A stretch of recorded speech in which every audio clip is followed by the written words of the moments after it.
Oh. Boleh saya wawancara? Pertama, apakah tes masuk daftar industri?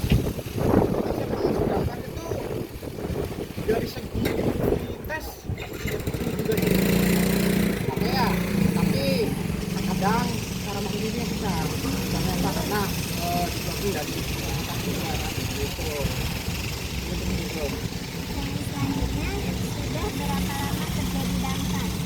Untuk saat ini saya udah bekerja di Damkar menginjak tahun ke-8, udah 8 tahunan lah, 8 tahun. Ya lumayan.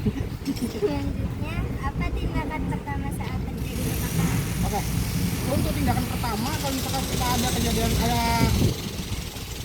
kebakaran, kalau misalkan kebakarannya kecil, kita bisa jalannya sendiri aja dulu gitu loh, dengan alat seadanya. Contoh kayak misalkan pakai handuk basah, kain basah. Tapi kalau misalkan kejadian kebakarannya atau apinya mau besar, mau nggak mau kita harus menonton petugas pemadam kebakaran. Pertanyaan ketiga, apa tindakan pertama saat terjadi kebakaran? Tindakan pertama, tadi kembali ya kayak pertanyaan sebelumnya. Tindakan awal, satu jangan panik. Kedua, antisipasi sekitar, selamatin barang-barang, dan yang pasti evakuasi mandiri dulu dengan cara seperti tadi. Tapi kalau misalkan apinya membesar, kita harus nelfon pemadam, harus menelpon petugas ke situ. Pertanyaan keempat, apa saja bahan-bahan yang mudah terbakar? Banyak sih. Simpel aja dulu ya. Ya contoh bahan bakar yang jelas BBM. Terus juga plastik, kertas. Makanya kayak setiap bahan-bahan yang mudah terbakar ya kita sisihkan, kita jauhkan dari jangkauan anak kecil, balita lah ibaratnya. Terus ya jangkauan harus disisihkan lah dari hal-hal seperti itu. Gitu. Pertanyaan kelima, bagaimana cara menghubungi petugas damkar dalam keadaan darurat? Kalau misalkan ada kejadian kebakaran, langsung aja telepon ke Mako.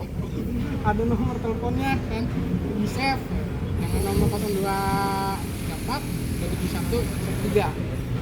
Itu untuk daerah kota. Gitu. Pertanyaan keenam, apa saja kebakaran yang pernah terjadi di Indramayu? Kalau kejadian keseluruhan Indramayu banyak objeknya seperti gedung, rumah yang jelas rumah, kandang juga banyak, kendaraan pun sama, kendaraan juga sama, ada kendaraan kayak seperti mobil yang terbakar, ada terbakar ya. Banyak sih kalau misalkan dipilih satu-satu mungkin banyak. Yang ketujuh, Iya. bagaimana cara mencegah kebakaran di rumah? Nah, untuk mencegah kebakaran ini sudah terjadi atau sebelum terjadi kalau pencegahan? Sudah dan sebelum. Oh ya, kita bilang kalau misalkan sebelum yang jelas kan antisipasi ya. Antisipasi itu kalau bisa kita di rumah sediain alat pemadam kebakaran apa kalau bisa. Terus antisipasi kedua itu dengan alat, misalkan kita tidak punya apar, kita menggunakan alat tradisional seperti handuk, kain basah seperti itu kalau misalkan sudah terjadi api keluar gitu. Misalkan kembali lagi misalkan membesar, mau kan tidak ada. Simple sih kan, nengkar kan. Cuma ya seperti itu. Pertanyaan ke-8, apa saja peralatan yang digunakan petugas saat memadamkan api? Oke.